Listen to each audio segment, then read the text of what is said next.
project of the RSS was to capture the institutional framework of the country. And I said how the education system has been captured. Vice Chancellor after Vice Chancellor after Vice Chancellor is placed not on merit, not on capability, not on scientific temper, but on the fact that he belongs to a particular organization. Second capture, which helps in destroying democracy, the capture of the intelligence agencies. We have the Home Minister sitting here, the capture of the CBI, of the ED, of the Income Tax Department. And the systematic placement of bureaucrats who favor their ideology and attack the opposition and anybody who chooses to oppose the RSS. That is the second institutional capture. And the third there are many more. I can go on. And the third institutional capture. What is this?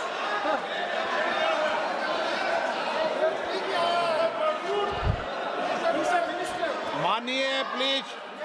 Please, Maniye. Yes, become Sonai.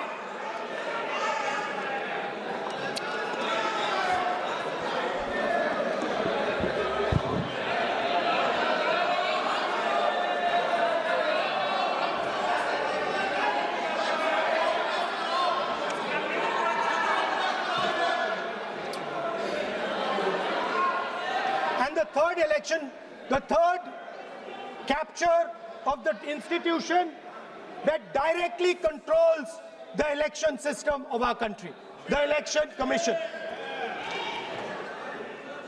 Now, I'm not saying this without proof. I have put forth adequate proof about how the Election Commission is colluding with those in power to shape the elections.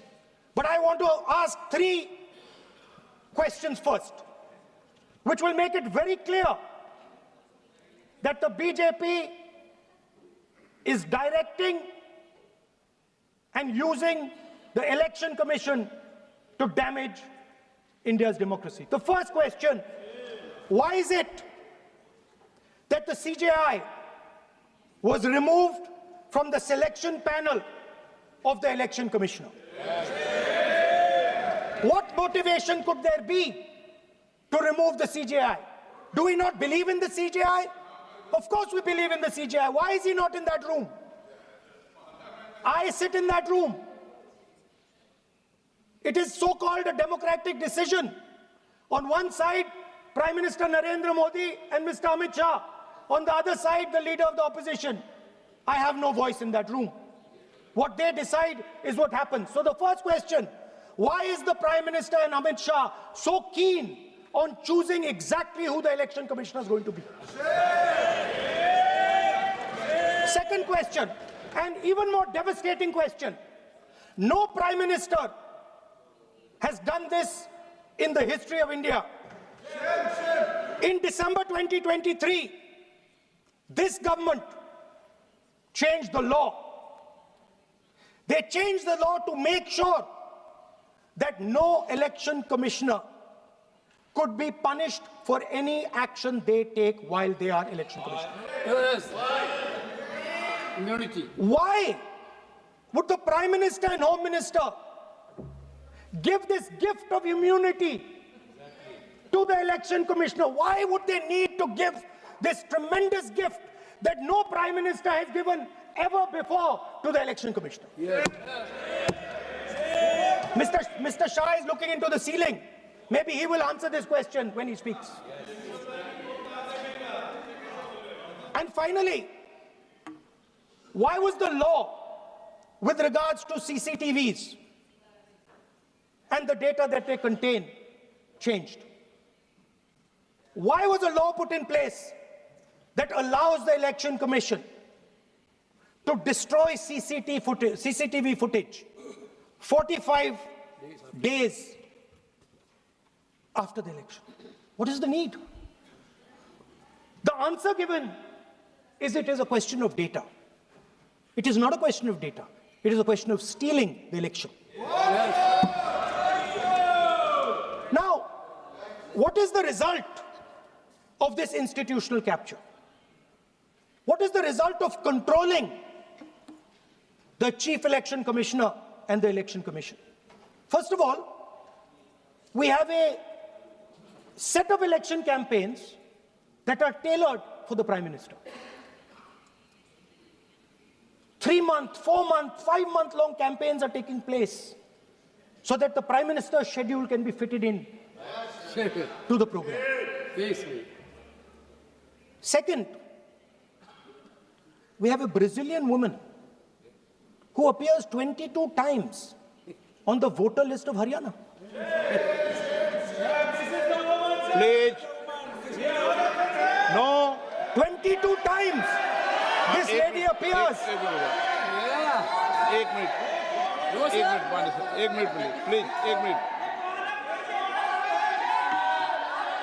आप नेता प्रतिपक्ष है, मैं इस तरीके से सदन की कार्रवाई नहीं चलने दूंगा। ये सदन है, सदन की गरिमा को बनाए रखें। आप सदन की गरिमा से बोलेंगे तो ठीक नहीं, जैसे सदन नहीं चलेगा। नो, गलत तरीका है आपका, नहीं होगा। आप ले रहिए, आप ले रहिए। नहीं, माननीय प्रतिपक्ष के नेता, आप पहले अपने सदस्यों को समझाइए। नहीं चलेगा, नहीं, ठीक नहीं है। No,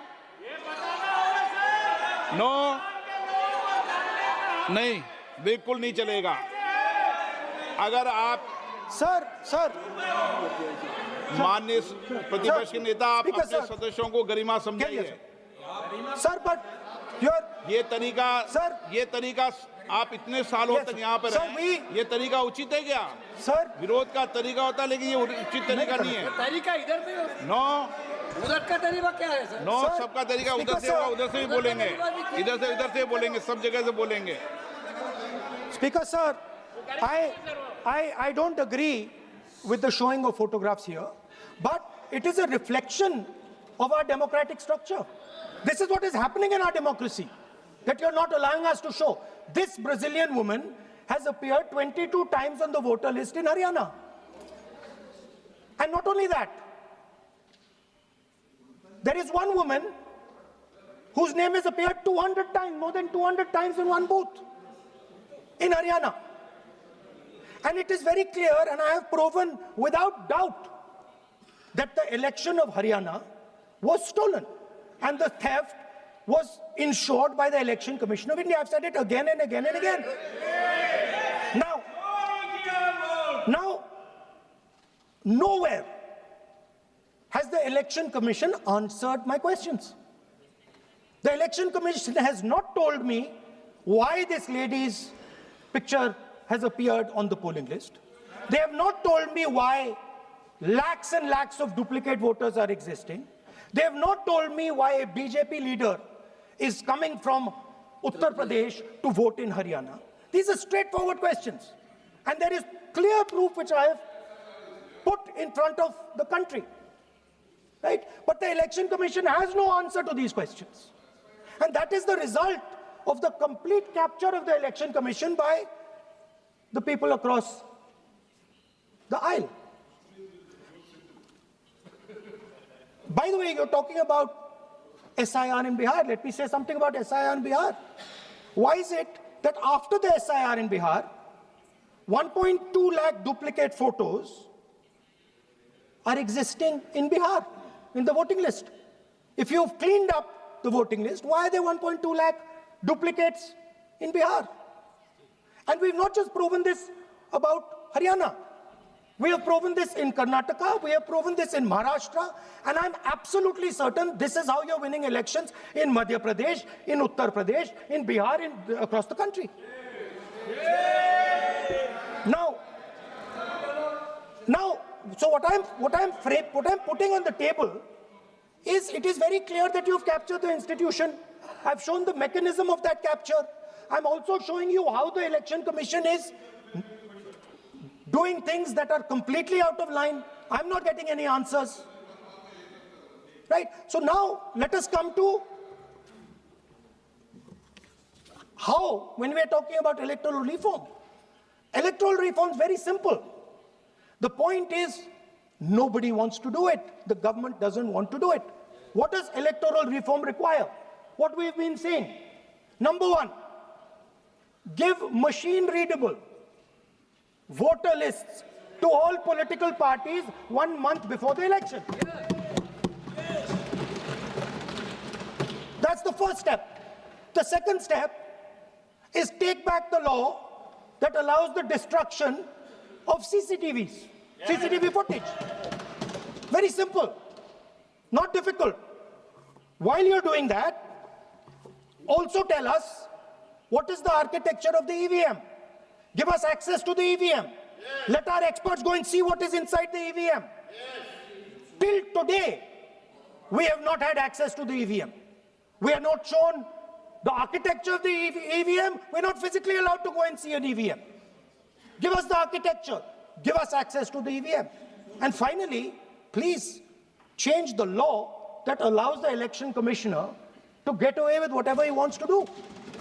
That's all the electoral reforms you need. And I want to assure the election commissioner that they might be under the impression that this law lets them get away with it. Let me remind them, don't worry, we are going to change the law, and we are going to change it retroactively, and we are going to come and find you. Right? So this is the situation that the country is faced with. You know, everybody says to us, India is the biggest democracy. Actually, I was thinking today, we're not just the biggest democracy, we're the greatest democracy. And I'm not saying it just like that. I'm saying it, America calls itself the oldest democracy. But the democracy that weaves together the largest number of people, the largest diversity of people, the largest number of languages, the largest number of states is this. And so our most powerful asset, the thing that stitches together the entire concept of modern India, stitches together the fabric of modern India, brings people together, allows them to build this great nation, is being attacked by these people. They're destroying it. You know they're destroying it, I know they're destroying it, and they know they're destroying it. And I'd like to conclude by saying that the biggest anti-national act you can do is vote chori. There is no bigger anti-national act that you can do than vote chori. Because when you destroy the vote, you destroy the fabric of this country. You destroy modern India, you destroy the idea of India. So I'd like to conclude by saying vote chori is an anti-national act, and those across the aisle are doing an anti-national act. Thank you.